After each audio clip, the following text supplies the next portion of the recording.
Bonjour les amis, le nouveau mode de jeu nous promet des gains merveilleux. Et oui, 380 Vulcan au max par combat, c'est vraiment une augmentation énorme. Comme vous vous en doutez, il y a un mais, et même un gros mais. Il faut payer pour participer à ce mode de jeu. C'est même là l'intérêt de Vulcan. Ils vont burn les baies qui commençaient à s'accumuler et relancer l'achat sur la marketplace des baies. Du coup, je vous propose cette petite vidéo afin de voir les chiffres derrière et surtout essayer de comprendre si c'est rentable ou non.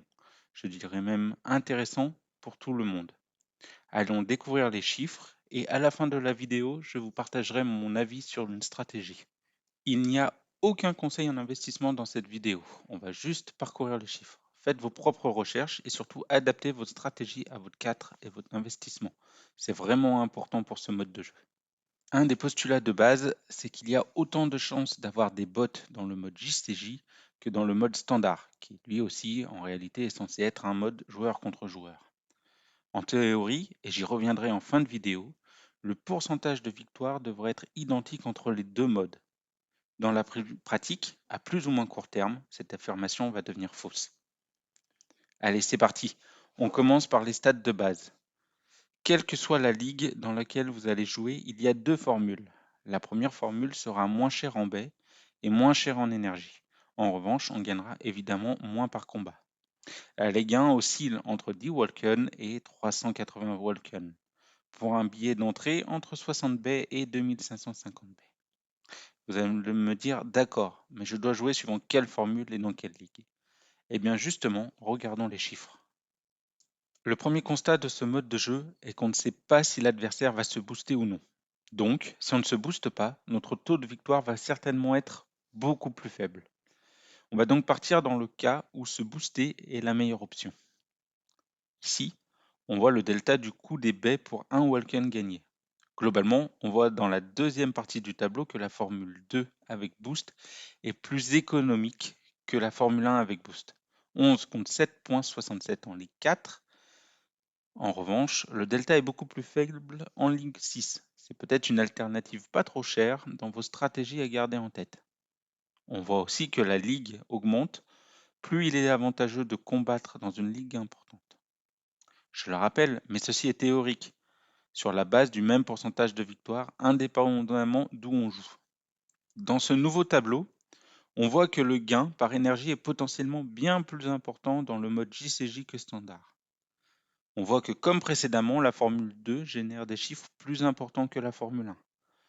On arrive à près de 25 fois le gain potentiel, sans correction, du tarif. Donc, si on résume les deux tableaux précédents et que vous arriviez à avoir le même pourcentage de victoire, la Formule 2 est supérieure à la Formule 1. Maintenant que ce fait est établi, allons dans le détail de la Formule 2. Comme on l'a vu précédemment, les combats ont un droit d'entrée en baie.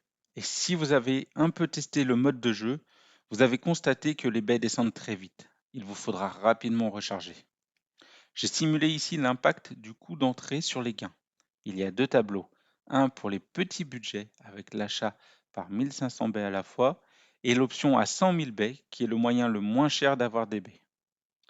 Donc, par 1500 baies, quelle que soit la ligue, il y a plus de 60% des gains qui sont en frais d'entrée. Mais 60% x 2, c'est égal à 120%? Non, non, vous ne rêvez pas.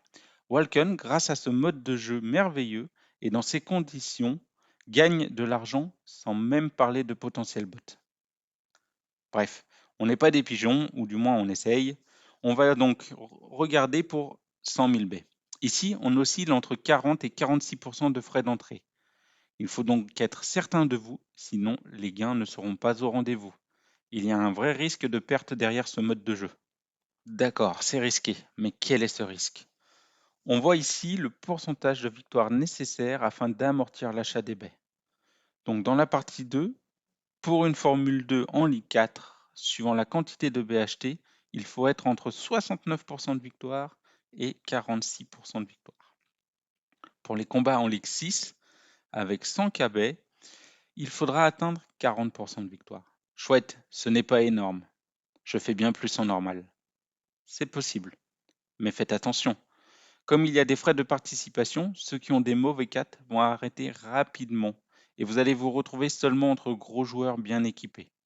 Donc votre pourcentage de victoire pourrait être plus faible qu'en normal et inversement. En normal, il pourrait monter car les grosses pointures vont s'orienter vers l'autre mode de jeu.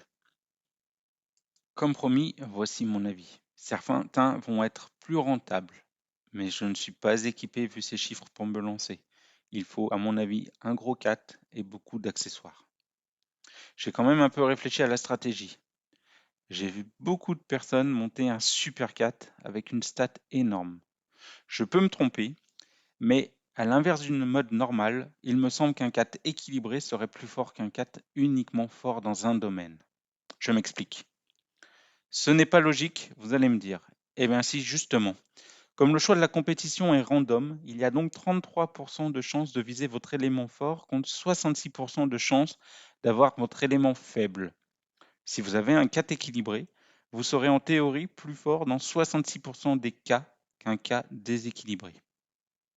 N'hésitez pas à me dire en commentaire ce que vous en pensez, surtout si vous n'êtes pas d'accord, et mettez un like si vous avez apprécié.